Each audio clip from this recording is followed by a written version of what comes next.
Ok, ben, je vais dire quelques mots pour introduire donc ce quatrième café territoire santé environnement. Donc c'est le quatrième, on a déjà fait 3 cafés. Les premiers cafés, les vidéos sont disponibles à la rediffusion sur notre espace de communauté sur Expertise Territoire. On ne se rend pas très bien compte si tout le monde arrive bien à se connecter et si l'outil est pratique d'utilisation, si vous pouvez revoir les vidéos. Donc, si vous avez des retours à nous faire là-dessus, il ne faut pas hésiter à nous le dire et surtout s'il y a des difficultés. Aujourd'hui, on a Paul Grignon, qui est chef de projet à l'Ecolab du ministère de la Transition écologique, qui vient de nous parler du Green Data for Health. Je passe la parole donc à Paul Grignon pour nous parler du Green Data for Health. Eh bien, merci beaucoup. Vous m'entendez bien? Oui, très bien. Super, bon, bah, c'est parti. Donc merci beaucoup et bonjour à toutes et à tous. Donc effectivement, moi je suis chef de projet Data IA au sein de l'Ecolab du ministère de la Transition écologique et de la cohésion des territoires et du ministère de la Transition énergétique. Et donc c'est un laboratoire d'innovation par la donnée qui incube notamment ce projet qui est le Green Data for Health. Et donc le Green Data for Health, c'est un espace commun de données qui s'inscrit dans l'une des actions phares du Plan national santé-environnement, donc du quatrième Plan national santé-environnement, et qui vise à favoriser la mobilisation et la valorisation par les acteurs de la recherche et de l'expertise des données environnementales au service de la santé-environnement. Donc, ce que je vous propose comme petit ordre du jour pour cette présentation, c'est tout d'abord de vous présenter un petit peu l'offre de service générale et comme ça vous permettra aussi ensuite peut-être d'adresser certains points et qu'on échange ensemble sur la façon dont ça pourrait s'articuler, dont ça s'articule avec vos travaux.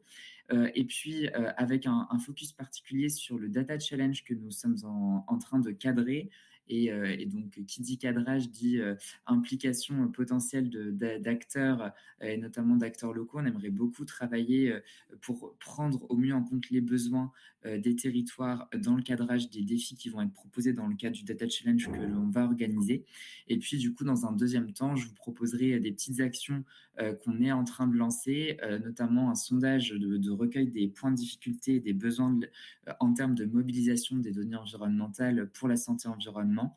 Et puis le formulaire qui permet de proposer des défis et des outils à développer dans le cadre du Data Challenge à venir. Voilà. Alors sur la présentation de l'offre de service, donc tout d'abord le périmètre et les objectifs du Green Data for Health. Donc le Green Data for Health, du coup, pour permettre une meilleure mobilisation et valorisation des données environnementales en santé-environnement, l'objectif c'est d'agir à plusieurs niveaux. Donc un diagnostic qui avait été fait auprès des acteurs de la santé-environnement qui a mené à la conclusion qu'un des principaux freins qui empêche parfois la mobilisation de la donnée, c'est le manque de repérabilité, une difficulté à repérer la donnée, donc la notion de découvrabilité, de savoir finalement qu'est-ce qui existe. Et c'est même un frein qui a été mis en évidence de manière plus importante que l'accès aux données, où là on sait qu'une source de données existe, mais on a une difficulté à y accéder, même si ça reste aussi l'une des difficultés majeures. Et donc on vise vraiment à solutionner, en tout cas apporter des éléments de réponse et une partie de la solution sur ces aspects-là. Également à favoriser les croisements et les appariements entre données environnementales d'une part, et puis entre données environnementales et données de santé d'autre part, pour favoriser la production de connaissances en recherche et en production d'évidence pour la politique publique. Et puis d'améliorer également la communication et la synergie entre acteurs, puisque c'est comme ça qu'on peut aboutir à une culture commune, à des standards communs et du coup, en termes de données, à une interopérabilité facilitée. Donc, à qui est-ce que l'on s'adresse?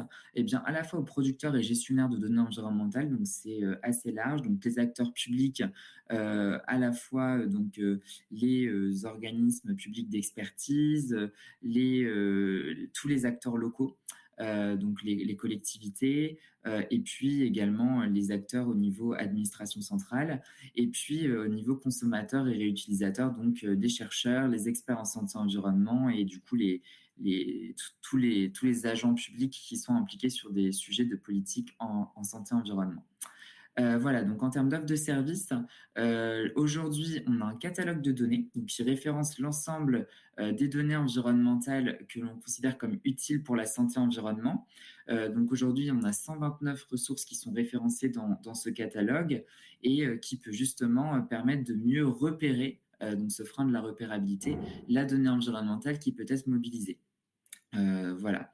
Ensuite, on a donc des outils juridiques qui permettent plutôt donc de faciliter les notions d'accès aux données et donc de répondre à la fois côté producteur et côté réutilisateur aux enjeux d'accès aux données, aux droits concernant leur réutilisation, etc. Et puis tout cela s'ancre dans des actions d'animation de l'écosystème santé-environnement avec le développement de cas d'usage avec des acteurs intéressés sur des problématiques ciblées pour leur permettre d'avancer sur des questions santé-environnement spécifiques qui nécessiteraient des données. Également un appel à projet conjoint avec le Health Data Hub qui a été lancé il n'y a pas très longtemps, sur lequel je reviendrai un petit peu, et puis le Data Challenge. Voilà, donc aujourd'hui, on est une équipe projet constituée d'une chef de projet avec un background en design, Marie Ramondaré, moi-même en tant que chef de projet adjoint avec un profil plutôt data science et sciences comportementales, un designer de service qui nous accompagne pour tout ce qui est offre de service sur notre plateforme en ligne. Et puis, du coup, on est également épaulé par un développeur et une juriste, donc sous forme de prestation.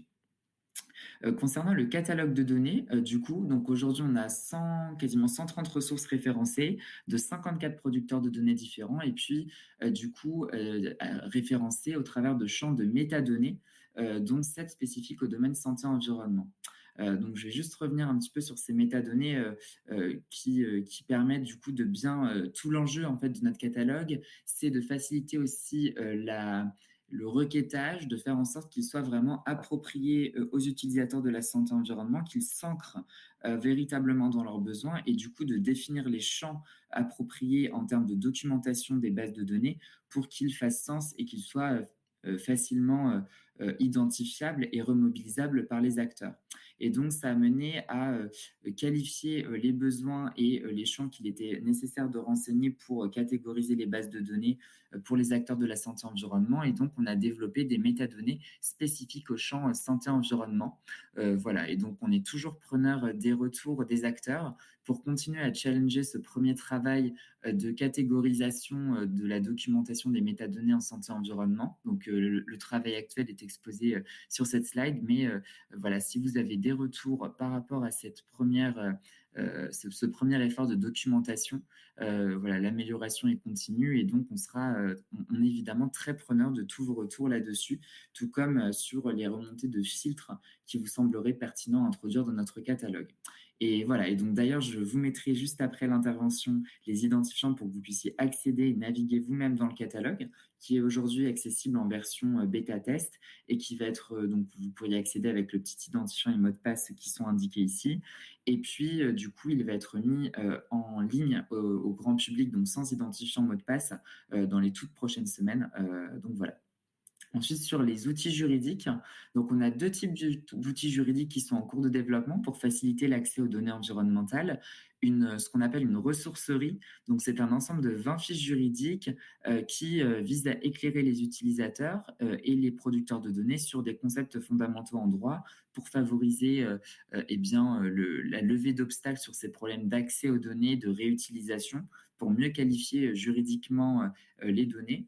Et puis, on est en train de développer également un outil d'analyse autonome qui visera à poser des questions à nos utilisateurs, donc typiquement les producteurs de données, pour bien qu'ils puissent qualifier le régime juridique qui s'applique à leurs données. Donc là, c'est vraiment partir de questions toutes simples posées aux utilisateurs et sous forme d'un arbre de décision, d'arriver à les aider à qualifier le régime juridique qui s'applique à leurs données. Donc un accompagnement centré sur leur cas à eux. Voilà. Donc, en tant que producteur de données, ça peut aussi être une entrée. Donc ça, c'est un petit focus sur les fiches de la ressourcerie qui vont être mises en ligne également très prochainement dans les prochaines semaines, fin d'année, voire tout début d'année prochaine maximum. Et puis ensuite, donc, on a toutes les actions d'animation qui concerne qui ont pour socle la communauté de la donnée en santé environnement, donc à laquelle vous pouvez adhérer, et qui est composée des chercheurs, des décideurs et des experts en santé environnement, au niveau central comme au niveau des collectivités aussi, les responsables de données, les gestionnaires et financeurs référents de bases de données, donc les deux côtés de la chaîne, hein, toujours à la fois producteurs et réutilisateurs. L'idée étant bien sûr de favoriser les synergies entre ces deux volets. Et donc, les objectifs, c'est de susciter les collaborations, de mettre en place des projets concrets qui mobilisent des données environnementales pour valoriser la donnée et puis produire de la connaissance en santé environnement, éclairer les politiques publiques sur la base des données environnementales et puis faire monter en compétence la communauté sur des sujets d'intérêt conjoint. Voilà, donc cette communauté se réunit en plénière 2 fois par an. Donc, on a eu 130 participants le 7 juillet dernier lors de la première réunion. La deuxième aura lieu le 9 mars prochain. On va également lancer une newsletter qui visera à véhiculer les grands sujets de santé-environnement.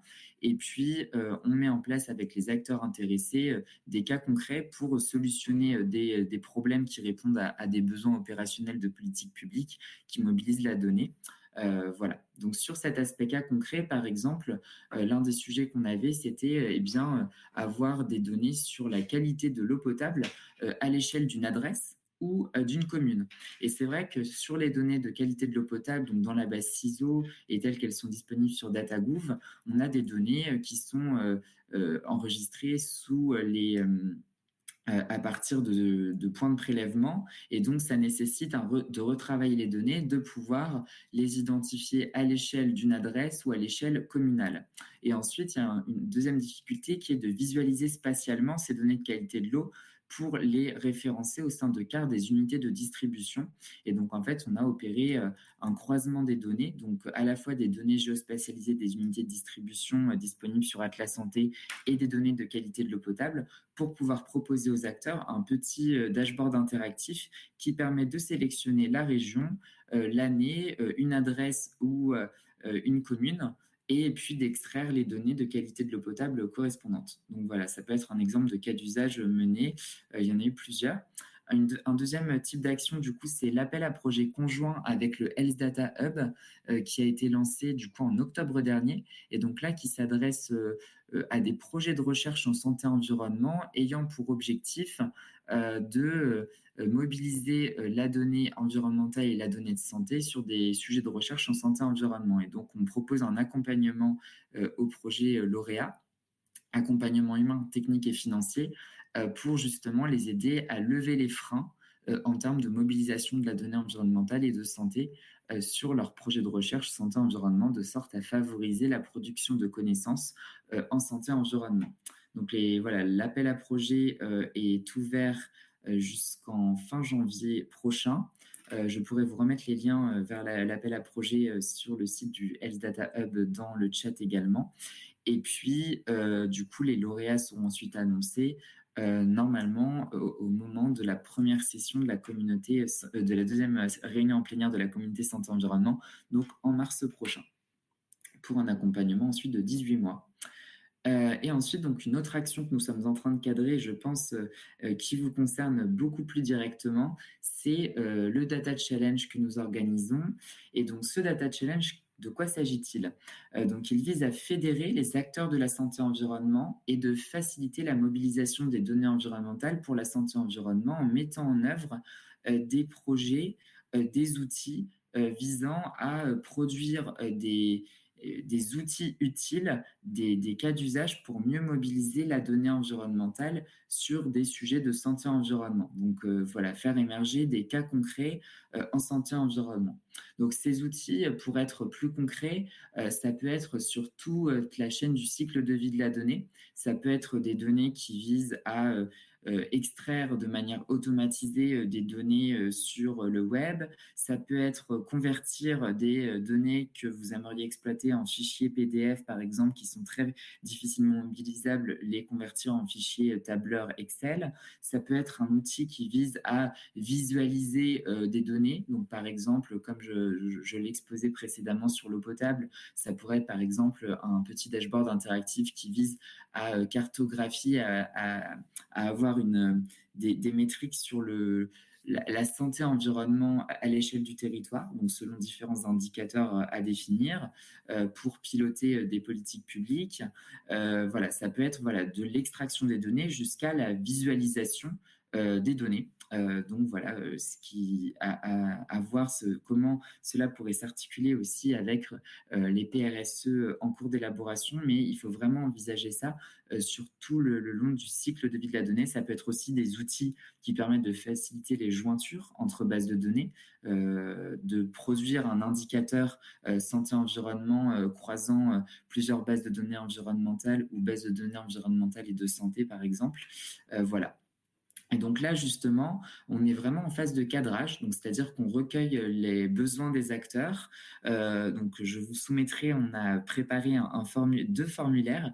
Un formulaire, en fait, où vous pouvez directement soumettre vos idées de défis, et puis un formulaire plus général pour recueillir vos besoins et points de difficulté en termes de mobilisation de la donnée, pour faire en sorte que, voilà, on peut tirer énormément de valeur des données pour éclairer les politiques publiques à toutes les échelles, et donc essayer du coup de tirer profit de ce data challenge pour mobiliser la donnée pour avancer sur la production de connaissances en santé et environnement.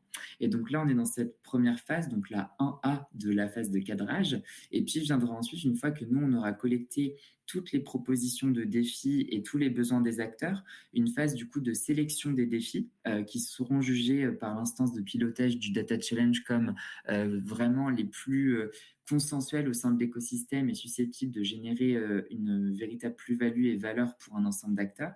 Et puis, les défis seront ensuite expertisés techniquement avec l'appui d'un prestataire qui va nous accompagner et qui est justement spécialisé pour accompagner ce genre d'événements de hackathon, de datathon, de data challenge.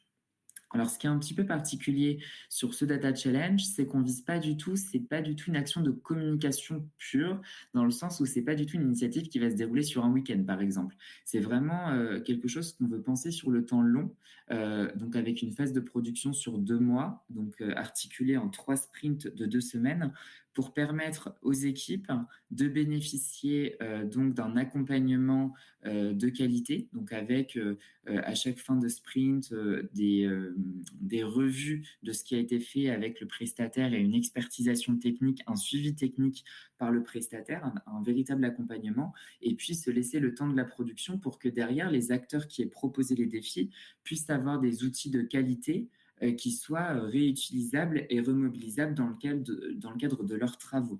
Et donc, c'est pour ça qu'on prévoit aussi, suite à la phase de production, une phase de valorisation où le prestataire interviendra également dans la finalisation des projets pour garantir leur qualité et leur mise en ligne. Donc l'idée, c'est vraiment de s'inscrire dans cette démarche d'open source, de partage, et que les outils produits puissent être aussi réutilisés derrière par d'autres acteurs. Donc typiquement, ce qui est intéressant pour nous, de s'ancrer aussi dans les territoires et d'avoir des collectivités qui seraient intéressées pour porter, coporter ou juste suggérer des idées de défis, c'est en fait de faire émerger des défis, par exemple, à l'échelle d'une collectivité. Et puis, comme derrière les codes et les outils auront vocation à être mis en open source, que ces outils puissent être potentiellement remobilisés à l'échelle d'autres territoires. Donc, par exemple, si on produit un dashboard interactif, un petit outil qui permette de visualiser la santé environnement à l'échelle d'un territoire, que celui-ci puisse être adapté et être répliqué à tous les territoires de manière facile ensuite. Donc ça, c'est un petit peu l'ambition, et c'est pour ça que l'approche territoriale pour nous est vraiment très intéressante. Voilà. Et donc, ces défis, en fait, visent à s'articuler sur des facteurs environnementaux qui seraient jugés pertinents pour les acteurs. Donc, ça peut être plurifactoriel pour des indicateurs environnementaux qui feraient intervenir plusieurs types d'expositions. Ça peut être sur des sujets comme l'urbanisme favorable à la santé. Ça peut être sur... voilà, c'est très large en termes de l'ancrage et juste la donnée, mieux mobiliser la donnée environnementale pour la santé environnement. Et donc, c'est cette phase-là de cadrage. On est en train de définir les défis. Et donc, vous pouvez exprimer dès à présent vos besoins d'outils et vos idées de défis dans un petit formulaire qu'on a créé et que je vais vous mettre dans le chat juste après. Donc, on serait vraiment ravis si vous pouvez communiquer autour de vous à tout acteur susceptible d'être intéressé par ce type d'approche et pour proposer des outils ou les accompagner ensuite. Mais le fait de proposer des outils, c'est pas du tout engageant à porter un défi ensuite, hein. L'idée, c'est avant tout de prendre en compte les besoins des acteurs et notamment du coup des collectivités, faire en sorte que ce Data Challenge bénéficie le plus possible aux collectivités. Donc vos propositions à ce stade, on a créé un petit formulaire, mais elles n'ont pas besoin d'être totalement abouties, matures. On ne demande pas un cahier des charges d'outils, hein. On demande surtout voilà, quel type d'outils vous aimeriez mobiliser, par exemple un dashboard interactif pour tel élément. Et puis nous, derrière, on pourra eh bien, recontacter les acteurs intéressés pour constituer des pools d'acteurs et définir des défis qui sont particulièrement intéressants à porter.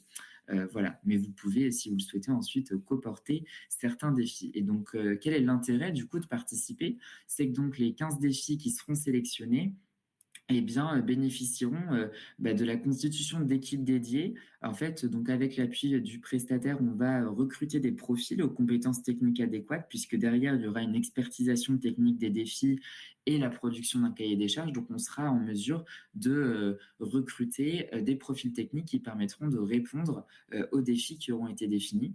Et puis, du coup, de bénéficier aussi d'un suivi de qualité par le prestataire notamment, avec une expertisation, un challenge technique sur les outils en cours de développement, donc par des experts de la donnée. Et puis, ça permettra aussi éventuellement pour les projets qui seraient jugés à fort impact de bénéficier d'un accompagnement post-challenge. Mais l'idée en tout cas, pour l'ensemble des défis, c'est d'aboutir à des outils qui puissent derrière être remobilisés par les acteurs et donc que ce ne soient pas des outils qui soient voués ensuite à rester, si je puis dire, dans les tiroirs. Voilà, donc on vous communiquera ce lien. C'est vraiment important pour nous d'avoir des remontées. On serait ravis d'inclure un maximum d'acteurs locaux dans le challenge. On a présenté l'initiative aux acteurs locaux, donc au DREAL et ARS, le 8 novembre dernier, et on va relayer par ce biais également ce formulaire. Mais voilà, l'idée, c'est vraiment que le plus d'acteurs possible soient au courant. Donc, n'hésitez pas vraiment à relayer autour de vous ce petit lien que je mettrai après dans le chat. Ensuite, donc les porteurs de défis qui seront plus directement impliqués dans les défis pourront participer au comité des porteurs santé-environnement, donc les porteurs de défis santé-environnement qui en fait vont travailler conjointement à peaufiner les défis ensemble. Et donc, ce qui sera intéressant, c'est en fait de dégager des pools de défis par grande thématique. Donc, typiquement, si on se rend compte qu'il y a un intérêt pour l'urbanisme favorable à la santé, les sujets d'urbanisme et santé, ça pourrait être de définir un pool d'acteurs sur les sujets urbanisme et santé, et puis qu'ils puissent se challenger, travailler ensemble sur la finalisation des 3 ou 4 défis qui seraient proposés sur ce sujet-là. Si c'est le sujet des ondes électromagnétiques, pareil, définir un sous-groupe de travail sur ce sujet-là. Et donc, ça permettra d'une part de partager expertise, connaissances et initiatives des acteurs, et puis de co-construire les défis. Et donc, en termes de calendrier, l'idée ensuite, c'est d'aboutir à des défis expertisés, si je puis dire, et finalisés en février prochain, pour ensuite lancer les inscriptions au Data Challenge, donc de côté recrutement des profils techniques, des équipes techniques qui accompagneront les défis entre mars et avril, et ensuite d'avoir une phase de production de 2 mois d'avril à juin, pour ensuite avoir une valorisation des défis après juin. Donc voilà, on s'inscrit sur un temps assez long, mais l'étape du cadrage, c'est vraiment maintenant, puisqu'on recueille vraiment toutes les propositions de défis jusqu'à mi-décembre. Voilà et donc l'objectif aujourd'hui de notre intervention, c'est aussi, bien, du coup, de s'inscrire dans les territoires, bien évidemment, avec une amélioration de la mobilisation des données environnementales en santé environnement pour les territoires et donc plusieurs pistes de réflexion là-dessus. Déjà ce sondage, de recueil des points de difficulté et des besoins, donc on va vous remettre le lien dans le chat et encore une fois, on vous invite vivement à participer sans censure, et voilà, c'est pas grave si les propositions de défis ne sont pas du tout des cahiers des charges, on n'attend pas ça à ce stade. On a aussi, j'en ai pas encore parlé, créé un formulaire, un petit sondage, pardon, pour recueillir les points de difficulté des acteurs. Et donc, il serait vraiment, et des acteurs locaux spécifiquement, il serait vraiment intéressant pour nous de bien comprendre au niveau des territoires et des collectivités quelles sont vos difficultés et vos attentes en termes de mobilisation de la donnée environnementale en santé environnement. Donc pareil, on vous mettra un petit lien dans le chat pour que vous puissiez répondre le plus massivement possible à ce petit sondage et on serait vraiment ravis si vous pouvez le communiquer autour de vous pour qu'on prenne mieux en compte les besoins des territoires puisque ce sondage a été spécifiquement créé au départ pour qu'on prenne le mieux en compte possible les besoins des acteurs locaux dans le développement de notre offre de services. Et puis voilà, et pour terminer, je voulais juste ouvrir avec une question de quels sont vos enjeux de mobilisation des données environnementales au niveau des territoires et notamment dans le cadre des PRSE 4. Mais je vous laisse peut-être poser des questions. Enfin voilà, la parole est libre et peut-être d'avoir un temps d'échange ensemble. Oui, merci beaucoup pour cette présentation, Paul. Effectivement, je pense que ça soulève un certain nombre de questions. Je vais proposer aux participants à la réunion de poser des questions. Et puis sinon, moi, j'ai quelques questions aussi en tête, mais on ne t'entend pas. Si tu veux, tu peux écrire ta question dans le chat et je la relayerai. En attendant, j'avais une petite question sur le cas d'usage que vous avez présenté. En fait, ça veut dire que vous réalisez vous-même en fait les développements pour répondre à un besoin là sur l'eau là, le cas d'usage que vous avez présenté. Alors effectivement, donc là l'idée c'était, ça a été fait en interne. L'idée c'était vraiment pour nous aussi de ces cas d'usage, ils permettent de mieux prendre en compte les besoins des acteurs et de favoriser un peu ce travail de synergie. Ça a permis aussi d'alimenter l'offre de services et donc ça a été développé en interne, oui, cet outil. Après, voilà, compte tenu de l'équipe qui a une taille assez restreinte, c'est pas quelque chose qu'on a forcément vocation à répliquer à l'infini et c'est pour ça qu'en fait on mène un data challenge qui vise justement à répliquer ce type de cas d'usage de manière plus large, l'idée étant d'impliquer le plus possible les acteurs et de leur permettre aussi de s'approprier au maximum les outils. Donc c'est pour ça qu'on pense que c'est intéressant de travailler au sein d'équipes dédiées. Ok. Xavier, est-ce que tu veux prendre la parole?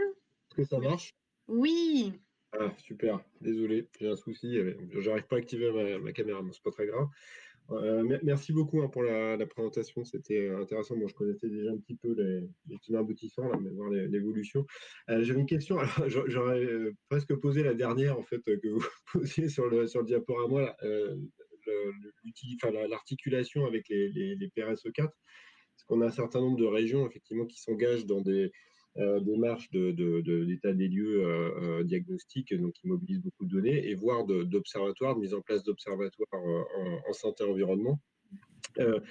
Est-ce que les ARS, alors je crois qu'il y a une ARS qui est présente ce matin, mais est-ce que les ARS de Réal ont déjà manifesté un intérêt ou émis le souhait de présenter des défis dans ce sens-là, enfin, pour la constitution d'observatoires, et peut-être d'aller aussi vers des démarches un peu homogénéisées, entre guillemets, même s'il y a des spécificités territoriales, mais est-ce qu'il y a eu des réactions dans ce sens-là? Alors, c'est vrai que là, pour l'instant, nous, on est plutôt, on va dire, sur l'homogénéisation. C'est c'est pas, enfin, je j'ai pas ressenti en tout cas, on sent le besoin d'homogénéiser. C'est-à-dire que par exemple, sur les données du bruit, voilà, les cartes de bruit, etc. Enfin, c'est des choses qui sont pas du tout homogénéisées au niveau national. Et donc, en parlant avec certains acteurs, on se rend compte que on est vite bloqué pour faire des choses sur un territoire assez large, puisque voilà, on est confronté à un problème d'homogénéité. Et c'est vrai qu'au niveau de certains territoires, notamment, donc c'était au niveau de Nantes ou Rennes, on a pas mal d'acteurs qui étaient intéressés par l'urbanisme favorable à la santé et qui avaient émis l'idée, par exemple, de produire un outil de cartographie de santé-environnement, un dashboard interactif, un petit outil tableau de bord qui permettrait de saisir le pouls de santé-environnement à l'échelle d'un territoire, par exemple. Donc ça, c'est vrai qu'on sent que c'est des initiatives qui seraient facilement réplicables et qui pourraient intéresser d'autres territoires. C'est ce type d'outil, par exemple, on sent que plusieurs acteurs pourraient être intéressés, mais voilà, et c'est pour ça que on n'a pas pour l'instant, comme on a tendance, nous, à centraliser, à échanger en one-to-one avec chacun, à pas forcément avoir encore eu cette occasion d'avoir un effort d'homogénéisation. Et on pense que justement, ce data challenge, c'est pour ça qu'en fait, le cadrage, on ne le fait pas faire totalement par un prestataire et qu'on recueille nous-mêmes le besoin. C'est pour essayer aussi de mettre les acteurs en relation. Et du coup, que les collectivités puissent nous remonter des besoins. Typiquement, si plusieurs collectivités nous disent on met en place un observatoire, on aurait besoin de tel outil, eh bien qu'on puisse travailler sur un outil commun et associer deux collectivités ensemble pour unir les forces, diviser la charge de travail pour chacune et puis produire un outil commun qui puisse ensuite être répliqué pour aussi les autres collectivités, qu'elles puissent être incubatrices d'une initiative qui intéressera plus largement les autres ensuite. Donc c'est aussi pour ça c'est à cela qu'on œuvre aujourd'hui et on pense vraiment que ça peut être aussi un prisme intéressant pour penser la conception des défis dans le cadre du Data Challenge, de penser ça justement dans le cadre de cette mise en place d'observatoires si vous sentez qu'il y a des choses qui sont parallélisées à l'échelle de plusieurs territoires. Ouais, alors pour compléter un tout petit peu, en fait, il y a quelques années, à l'occasion du PRS 3, il y avait eu une démarche, une réflexion de mise en place de méthodologies communes sur les données de santé, données environnementales, pour réaliser les états des lieux. Bon, ça remonte à quelques années, il y a des travaux complémentaires qui ont été faits depuis, et c'est vrai qu'il serait sans doute intéressant de réétudier, réexaminer ce qui avait été fait et proposer des méthodes partagées sur l'utilisation de ces données. Donc ça pourrait constituer effectivement un défi. Après, sur le sujet du bruit, bon, moi, je suis au CRMA, je ne me suis pas présenté, mais je suis CRMA 113. On est particulièrement effectivement acteur de ce sujet du bruit sur la production des données. Il y a des plateformes qui se met progressivement en place, plateforme nationale de la donnée, et je pense voilà, il faudrait qu'on arrive aussi à intégrer à faire connaître déjà ces outils et puis les articuler avec les autres voilà, données, dispositifs dont vous parliez. Mmh. Mais ouais, sur le sujet observatoire, je pense qu'il y aura un truc à faire avec les régions et les collectivités, bien sûr, parce qu'il y a des déclinaisons après locales qui sont demandées par certains territoires. D'accord. Bah, ce serait vraiment intéressant. Je pense que ce qui pourrait être pas mal, enfin, bon, déjà, on a ce petit formulaire, je vous ai mis le lien dans le chat avec également tout un petit mail introductif. Comme ça, vous pouvez facilement le communiquer autour de vous.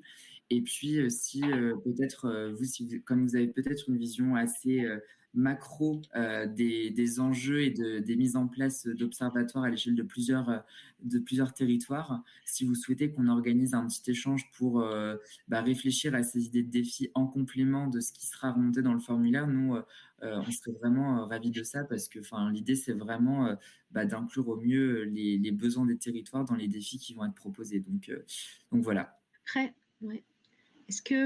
Mais je pense qu'il y a des gens ici qui ont vraiment l'expérience d'avoir mis en place des observatoires, donc peut-être que certains veulent s'exprimer. Je pense notamment à Madame Barral, si vous voulez prendre la parole.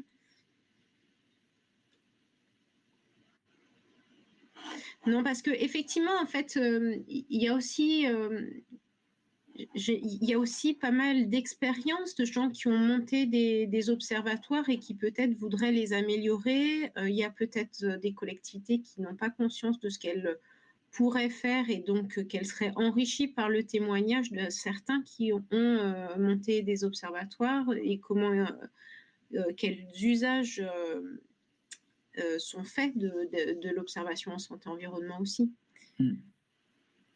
Et c'est vrai que je pense que ça rejoint un petit peu le frein de repérabilité de tout à l'heure. Et je pense qu'il y a plein de choses qu'on pourrait faire avec la donnée aussi et qu'on ne fait pas aujourd'hui. Et du coup, ouais, ça peut être très intéressant de co-construire et de regarder aussi en fonction des questions de politique publique qui sont adressées dans les territoires, qu'on puisse confronter ça, nous, aux données disponibles au sein des catalogues de données et de voir comment on peut modéliser la donnée pour contribuer à ces travaux. Vraiment partir des besoins des acteurs et se dire est-ce que la donnée peut être un élément de réponse ou pas sur chacune des grandes questions de santé-environnement. Parce que sans doute que sur certaines d'entre elles, ça pourrait être un élément complémentaire qui n'est pas toujours exploité au maximum. Après, en interne au CEREMA, on peut vous aider à répondre à un certain nombre de questions aussi. Je pense que pour le coup, on a travaillé depuis plusieurs années un peu sur ces sujets-là. Et moi, ce que j'identifie bien, c'est qu'il y a des problématiques qui se posent avec du besoin d'informations agrégées. Parce que quand on parle du territoire, en fait, le territoire, il a des échelles très différentes et les acteurs, un aménageur, il n'a pas besoin de la même information qu'un élu de métropole. Donc voilà, l'agrégation de l'information et les données d'entrée ne sont pas les mêmes. Tout à fait. Voilà, je ne sais pas s'il y a encore quelques questions. Il faut en profiter. Agnès. Oui, bonjour. Donc Agnès Rousseau-Darmay du CEREMA Méditerranée. En fait, je voulais savoir, j'ai perçu que ça concernait essentiellement les données environnementales. Je voulais savoir s'il y avait une telle démarche ou une homologie sur les données de santé, en fait.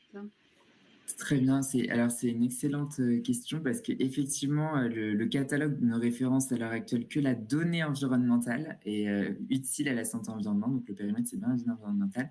Alors, du côté de la santé, donc le partenaire, dans le cadre de l'appel à projet là, qui a été lancé, le Health Data Hub, on pourrait dire que c'est un petit peu l'équivalent, même si donc en termes d'offre de services, etc., c'est pas tout à fait la même chose, mais en tout cas ont vocation à plutôt travailler justement sur la donnée côté santé pure. Voilà.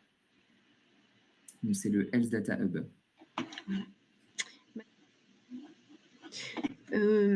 Oui, donc est-ce que vous pourrez nous mettre les éléments, enfin votre questionnaire sur la communauté expertise territoire, sur l'espace communautaire?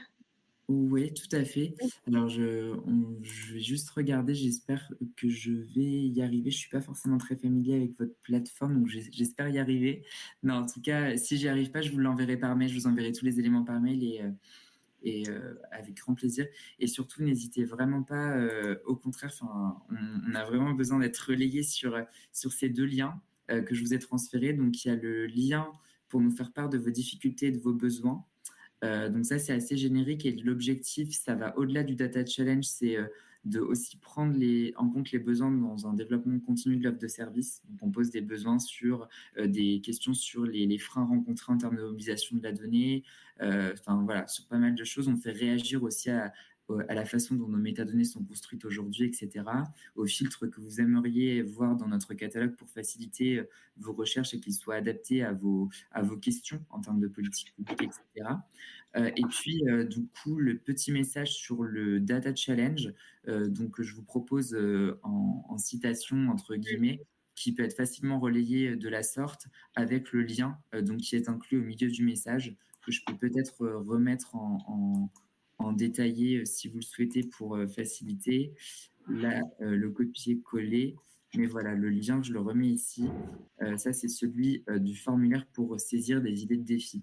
Donc voilà, n'hésitez pas à le circuler autour de vous, à tout acteur qui mobilise de la donnée environnementale ou qui souhaitera en mobiliser pour un sujet santé-environnement, à remonter vos idées, même partiel de défis. Voilà. Et puis, vous pouvez aussi nous contacter par email si vous souhaitez échanger et avoir plus de questions sur des détails. Je vais mettre mon mail dans le chat, développement-durable. Voilà. Donc n'hésitez pas à nous recontacter aussi, on sera ravis d'échanger avec vous sur vos besoins ou sur votre intérêt potentiel à participer notamment au Data Challenge. Ok, très bien. Est-ce que quelqu'un veut ajouter quelque chose? Sinon, on va clôturer notre café d'aujourd'hui. Je vous souhaite à tous une bonne journée. Et puis donc, on a au programme deux autres cafés sur le mois de décembre, le 2 décembre et le 16 décembre. Et avec des interventions prévues de collectivités pour les deux cafés de décembre. Donc voilà, on vous tiendra au courant dans les jours à venir sur les événements. Et puis donc cette session d'aujourd'hui sera mise en rediffusion au cours de la semaine prochaine ou dans les jours à venir. Merci beaucoup, Monsieur Grignon, pour la présentation. Et puis, on reste en lien et on participe à la démarche que vous lancez. Tout à fait. Un grand merci. Merci à toutes et tous pour votre attention, pour votre intérêt. Et on sera ravis d'échanger plus amplement avec vous sur ces initiatives. Voilà, très bonne journée. Merci, au revoir. Merci. Bonne journée à tous. Merci beaucoup. Au revoir. Au revoir.